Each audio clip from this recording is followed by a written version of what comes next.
This is Pet Life Radio. Let's talk pets. It's Oh Behave with Arden Moore, the show that teaches you how to have harmony in the household with your pets. Join Arden as she travels coast to coast to help millions better understand why cats and dogs do what they do. Get the latest scoop on famous faces, their perfectly pampered pets, and who's walking who in Rin Tin Tinseltown. From famous pet experts and best-selling authors to television and movie stars, you'll get the latest buzz from wagging tongues and tails. Garner great pet tips and have a doggone fur-flying fun time. So get ready for the pause and applause as we unleash your Oh Behave host, America's pet edutainer, Arden Moore. Welcome to the Oh Behave Show on Pet Life Radio. I'm your host, Arden Moore. Hey, our special guest today, she's about to school us on how to bring out the best in our dogs. And she boldly declares the key to success is to focus on pet parenting and not dog training. Her approach, I think, is refreshing and much needed. Please welcome to our show the author of a must-get book. It is called Don't Train Your Dog. She is Angie Winters.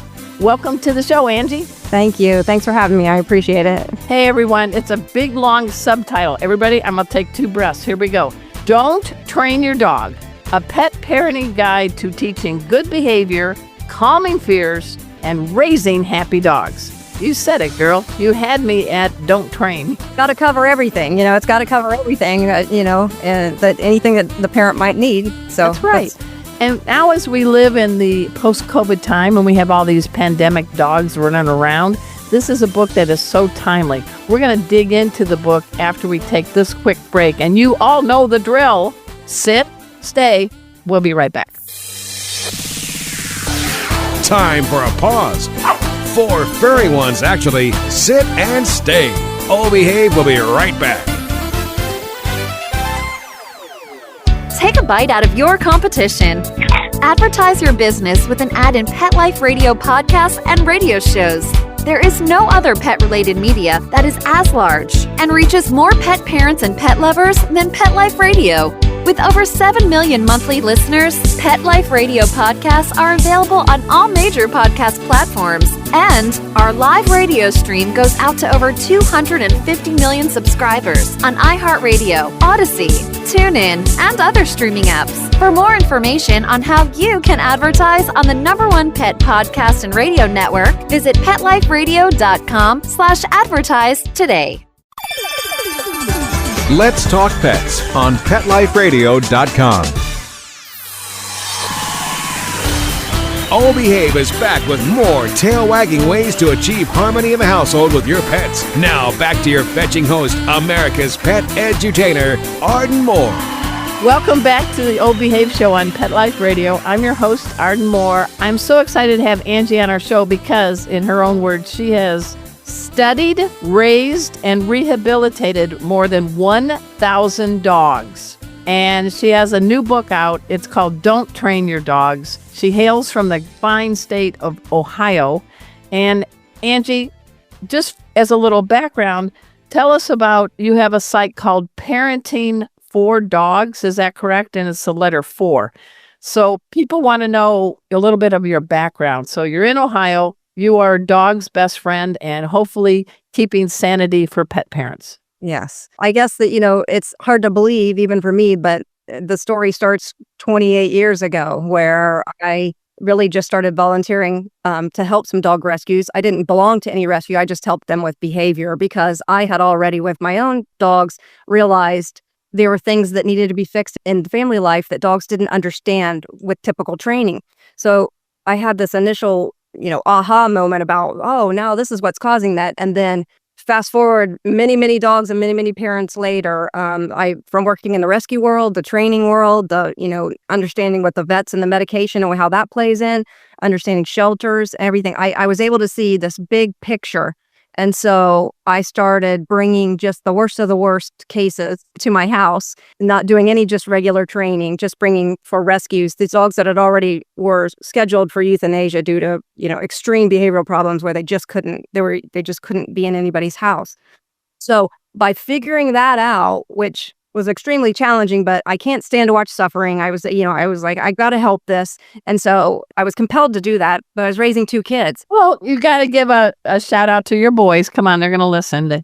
Yes, their entire childhoods were wrapped up in this, bringing dog after dog after dog. And I'm really proud to say that, they have grown into, wonderful young men, and they actually help with dogs and help with parenting for dogs now. And they work in video and the tech world and organic farming and everything. So say their names because they're going to be wanting to hear Mom. yes, it's Jake Winters and Griffin Winters. Okay, I'm glad you remember your kids' names. Well, they'll tell you that I constantly call them the wrong name all the time anyway in busy family life. So this won't be a surprise to them.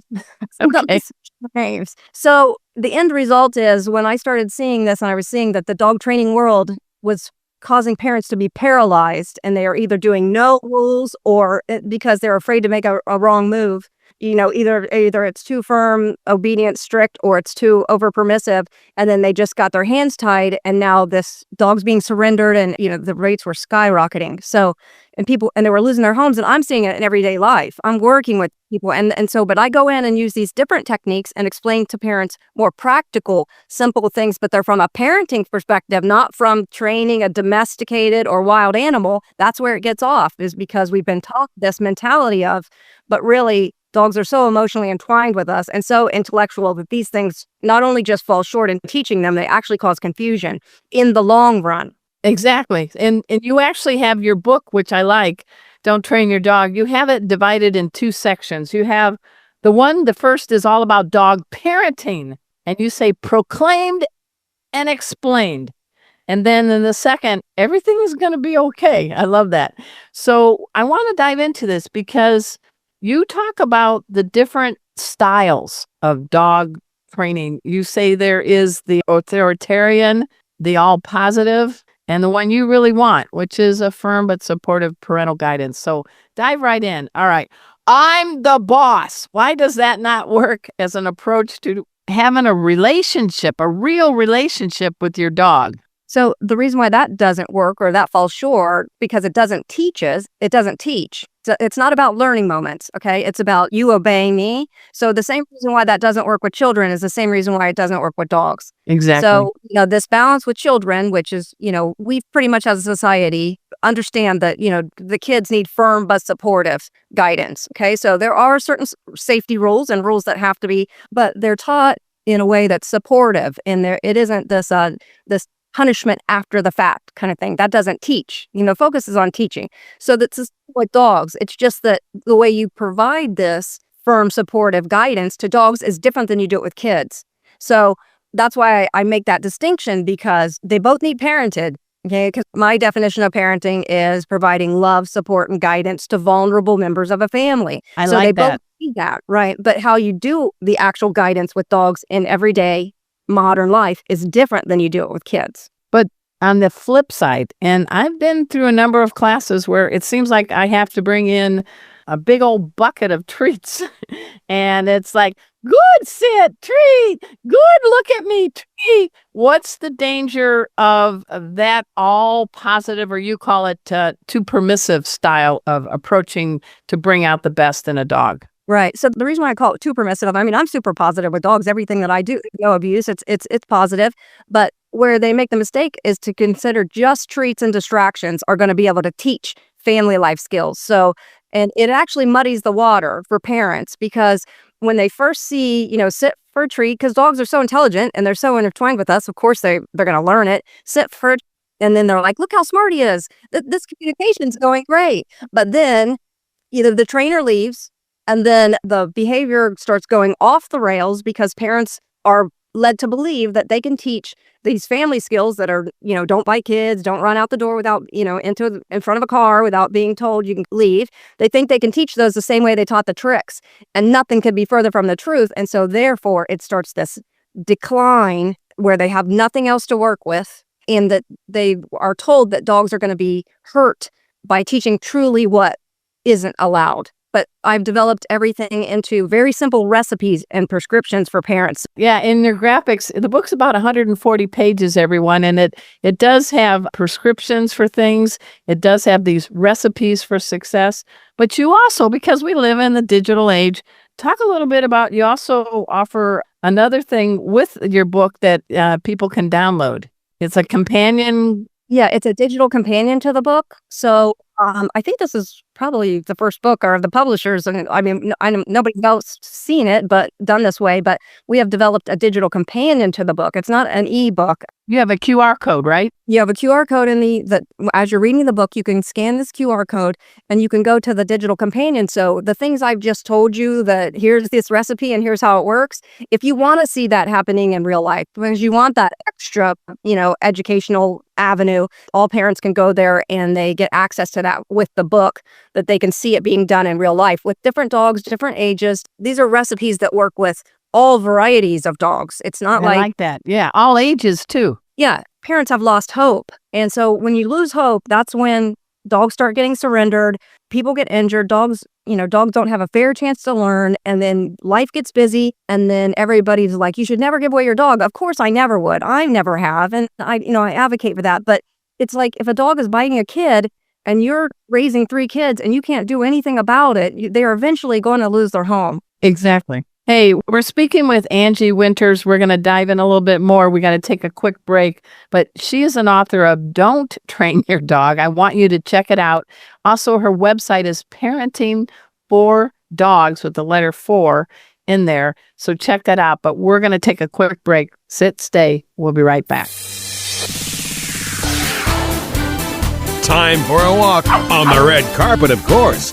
All Behave will be back in a flash, right after these messages.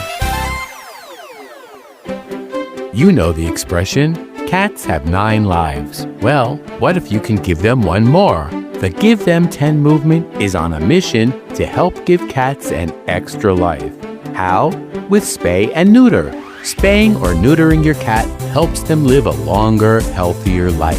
And it helps control free-roaming cat populations too.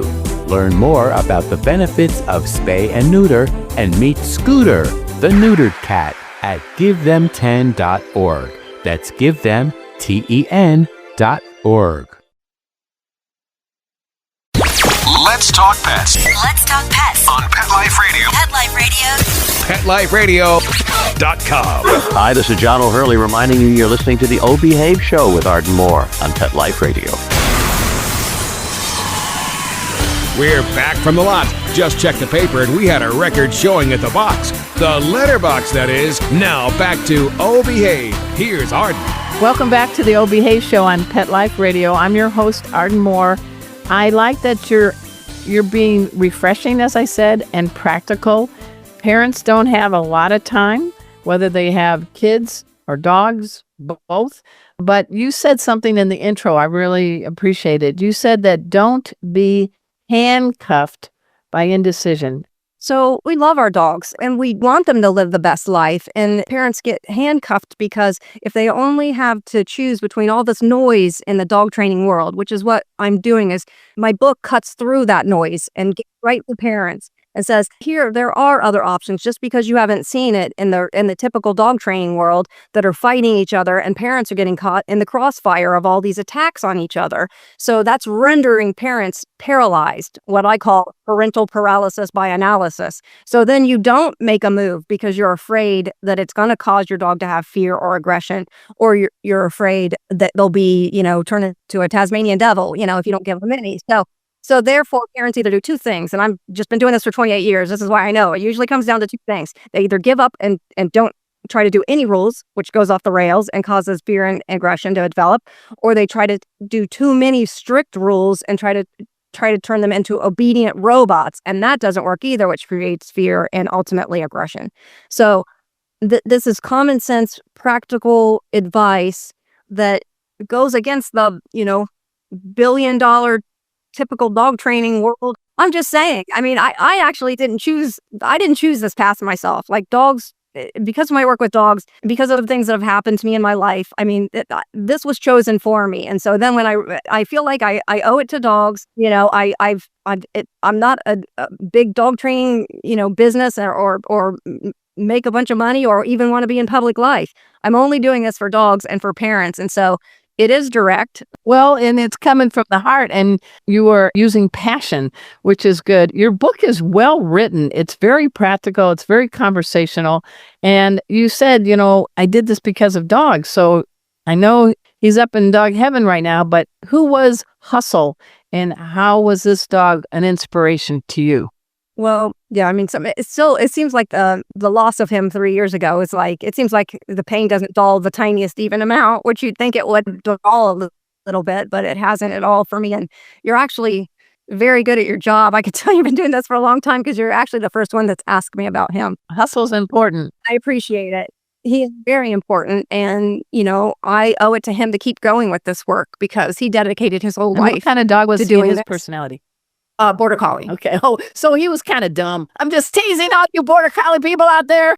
Yeah, he couldn't put two and two together. Yeah. No, but he could build a bridge. He gets extremely smart. And, but what's amazing is like he was very smart. Okay. Obviously, he's a genius in the dog world. But by parenting him with this approach, it allowed him and me to see the full extent that all dogs can develop self-control, can come up with ideas and choices on their own. And he would come up with ideas by about the third dog we had brought in of these extreme dog cases. He decided that he and I were partners. Like I didn't try to get him to be involved in it. He decided, he knew that what we were doing. And it was literally like intuitively, he knew that he was going to help these dogs. And he started at such a young age. And I did it for so many years that it was just like, that was his life's work. And I just can't even imagine like the amount of dogs that he saved and the insight and the things that he taught me. So I owe it to him also to keep going with this, regardless of the challenges. And well, you put in your book, you say that you need to look at it from a human-dog symbiotic relationship. And I have a dog, Kona, a terrier mix, and she's the most intuitive dog I've ever had. She helps me teach pet first aid and other things. I jokingly say we finish each other's sentences. I can just look at her and I feel it. And I think maybe because of some of your methods that you advocate, I'm not a drill sergeant to Kona, and I'm not woozy to Kona. It's like I'm kind of in the middle. I'm like, hey, let's do this. And you say too in your book, we really have to pay attention to the cues of the dog because they really are communicating. It is not a one-way communication, right? So right. Expand on that because we need to listen to them. Yes, because this will tell you everything you need to know. But still buy her book. Yeah, this will tell you everything you need to know and to make you realize I have to buy that book because this is cutting edge thinking on, like this is a break. I mean, I've been doing it for 28 years. It's just now society has done this dog training thing and we've been born with this and it's been beaten into our heads for so long. They're just now realizing they've gotten to the point where they know it's not working, right? It's just too many problems. If it was working, dog behavioral problems and shelters would be going down. It wouldn't be going up. So when dogs are born with us, they're born entangled with us because, studies show they're born, they know to read our face. They know to everything that we can use our finger pointing and looks on our eye movements, and they will exactly know where to go to locate an object. So that's your first clue. When a tennis ball runs under the couch, right, they immediately, if they can't get it, they immediately look to you for help. Right? So, but they're born with that. They don't learn that. So that tells you they're born entangled with us. So here's how they're communicating with us. They already know this, right? They communicate with us on that level and we go like this, down. And you want to say, dumb to you parents, to us two-leggers. Yeah, you're right. It's like, wait a minute, stop and read the dog. The dog is talking. The dog has the floor. Right. And it's like, when people see this information, that's what they always say. They're like, and then they see it work. And luckily, I was uniquely in a position to, because I documented all this because I had some experience in the video world. So I documented at 2 a.m. Everything I was doing with these dogs. It started out doing it just so I could give it to rescue people so they could help, do what I was doing when I realized I was discovering some solutions. So it started as that, but then they became this gold that I had all this video and all these notes and folders. I've now skipped down 20 years. Book was ready to percolate. You actually have I love this. You talk about doggy rights and you say 1, respectful treatment, 2, be included, and 3, feel safe. Please, can you put that as a tattoo on everybody's forehead? I'm just kidding. Yes. Yeah, I mean, and the reason why, but with the dog training mentality leads you to believe that these things that you think are making them feel safe don't feel safe, right? Give me an example. So let's give this is a very dramatic example of the difference. And it's easy for people to understand because everybody has this thing about the crate. Bring up the crate and everybody's like, oh God, please don't talk about the crate. I call it crate is great. Yeah, crate is great. But the way it's presented with typical dog training, most often, now if you start with puppies, sometimes you can keep, but a lot of times it still goes off the rail. But in my experience, I have had hundreds of dogs, and you can see it on video that this works on every dog. And the reason why it works is because typical dog training, I say, what do you do when the dog's afraid of the crate or won't go in the crate? Well, then I have him perform a down. I have him sit and give him a treat by the crate. I have him then get in the crate and perform a down and give him a treat. It's like, well, what if that won't happen? Then the human starts getting frustrated. The dog trainer starts getting frustrated, and the dogs are reading that frustration all over your face. You can't hide that. So then you're like, I got to walk out the door and this dog's not getting in the crate. So then the frustration is going to come. It's set up to fail. Okay. My crate program and my crate recipe does not even involve the human. You preset these parameters, and I set this thing up, which needs to be read in the book just for safety. You got to set this up safe, and that you're always with them, but you're not involved. Like, you're sneaking to looks to see if they do, but you're encouraging them just by treats that just fall into this crate magically. It has nothing to do with you. That's what the dog has to believe that you have nothing invested in it getting in the crate. No human emotion can be brought to it. This is really pretty big stuff here, Angie. Yes, it is. And it's like, this isn't just play on words saying parenting. This isn't a play on a popular pet parenting word. This is reality of everyday life that works. The book does cover big perspectives of dogs, and that they have a right to be included, and they can't learn the skills to be included when they're removed or when they're just being taught down and stuff like that. And they need to be shown that kids can run around, things can get loud. They need to truly be able to feel good about those things so that they can be included instead of being removed, and it just causes the problems to be worse for the reasons why you want to remove them. It causes it to get worse, not better. They have to be in that spot to learn. Well, you also say kids are kids, but dogs can be a little bit like kids. You said that, they do have moments of mischief and mayhem. Their brains are still forming. You've raised 2 boys. Come on, Mom. Let's talk. Right. So, and this is how I compared it, because my home life was the same, but all the dogs' problems were different. But then I kept applying the same family home life and guidance to it. That's how I figured it out, that it would work on all this stuff, because dogs are less psychologically complicated than humans are, obviously. And once they trust and respect you and you set up parameters for them, they change fast. But typical dog training leaves them in years and years and hundreds of repetitions saying this is going to work, and it doesn't work ultimately. So the reason why kids and dogs, they both need communication, they both need guidance, but they need it at different times in different ways. Like, you must time your communication to the dog, and then time your communication to what a child can understand, which is a little bit later. You can expand on more, gray areas. Dogs, it has to be black and white guidance that makes sense to them according to their wiring in their brain and their relationship with you at the moment the thing is happening, or that they're feeling that thing. And they will believe you when you say, oh, no, that wasn't anything bad that kid did. He didn't mean to do anything. Play it down, but you must end on a good note. All those experiences must end on a good note for them not to cure fear. We have just a few minutes left, but I do want you to address, because you have these thermometers in your book, a fear thermometer, and there's a lot of dogs that have separation anxiety, especially pandemic dogs, that now people have gone back to work and things like that. But talk about the effective use of having like fear thermometers in your book, or prescriptions, for recipes. I mean, it's sort of like, talk about that, because I feel bad for dogs that get adopted and the people go to work and then the dog is like, they left me. Right. I mean, it's like, yeah, they have a right to be included, but we must prepare them to be alone, and and they have to feel good about resting alone and understand that it's a logical part of the daily routine. And dog training doesn't teach them that. But this is so important. No, seriously, what you just said. We are redoing our living room. We have no furniture in it right now. It is drywall and hanging fans. And that's right to the front door. And Kona and Emma, my 2 dogs, always would sit on top of the couch through the curtains and wait for people or do whatever. They don't have that option because there's no furniture. So I put in their big doggy square foam bed in the living room, and we snuck around and looked, and they were both sleeping on the dog bed in the empty living room instead of in our bedroom with the TV on, because I had to think about them, right? right? Yeah, that's the routine. It's just like a 2-year-old, in essence, they remain perpetual 2-year-olds in our modern day life. So, and a 2-year-old loves its routine, and dogs want to do the same thing at the same time with the same stuff in the same order. Good. That's what I was hoping to get out of you. Tapping into that is how, once you guide them into saying, no, this is just a routine we do. That's never going to be allowed, but this is allowed, and here's how we do it. Once they get that down, you don't have to be worried about it anymore because they perform the routine that gives them comfort. And, they move around with confidence when they truly know what's allowed and what's not allowed. They move around with confidence and they'll just enact this routine. But people almost don't believe it. They say, that seems like magic. That can't be that simple. It can't be that practical. And it's like, well, it is.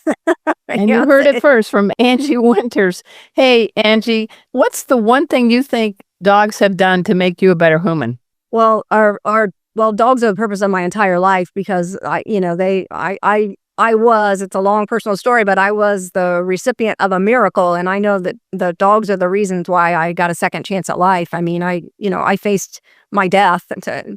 Oh, come on. You can't just say that. I know. It's like the personal part's hardest for me to talk about, but the only reason why I talk about it is because it's important, because people understand that the only reason why I'm doing this is to repay dogs and to make things better for dogs. And so I say to them, if you felt dogs saved your life, or dogs saved your life, and the work you were doing with them, and that you were finding solutions that you could keep dogs in their home and stop the suffering and make everything better for parents, and you believe they saved your life, could you quit? No, I can't quit. So it's like there's hard, dark times and dark days and everything, but dogs have taught me everything that I needed to know, including my dog Hustle, helped teach me what I needed to do. They've taught me what humans need to do and what they need from humans. And so I can't stop. I have to keep spreading the information no matter what it takes. Well, you are, as my motto is, bringing out the best in pets and their people. And that's what your mission is. And that's why I'm so honored to have you as a guest on our show. Tell people again the title of the book and how they can get the paws on it. So the book is Don't Train Your Dog, and it's available at Amazon, but you can also go to our website as parentingfordogs.com. And the social media it's been Angie for Dogs for a long time, also with the number 4. So there's a combined branding going on now where we're shifting to focus and to create all our content around this new, very practical book of parenting. Don't train your dog. It's absolutely one of my favorite dog books, and I've written a few and I've read a zillion. So I was so happy to have you on because you're bringing parenting skills into the world of dogs and pups, and we need that. That's a compliment coming from you, for sure. I appreciate it. Hey, everybody. At this time, I also want to give a shout out to my producer. Now, his last name is Winter. Our guest name was Angie Winters. But Mark Winter is the executive producer of Pet Life Radio, the largest radio network about pets on the planet. Please check out the other shows on our network. You want to follow me? Easy. My mom gave me a weird name. It's ardenmoore.com. Get my newsletter. We get prizes and good tips in it. And one of my passions is teaching you how to save your pet's life. And I'm a master instructor in pet first aid. I team up with my dog, Kona, and a confident orange tabby named Casey, and we teach veterinary-approved classes in a very fun way. So go to petfirstaid4u.com. So until next time, this is your flea-free host, Arden Moore, delivering just 2 words to all you 2, 3, 4-leggers out there. Oh, behave. Coast to coast and around the world, it's Oh Behave with Arden Moore. Find out why cats and dogs do the things they do, and get the latest buzz from wagging tongues and tails in Rin Tin Tinseltown. From famous pet experts and best-selling authors to television and movie stars, you'll get great tail-wagging pet tips and have a fur-flying fun time. Oh Behave with America's pet edutainer, Arden Moore. Every week on demand, only on PetLifeRadio.com.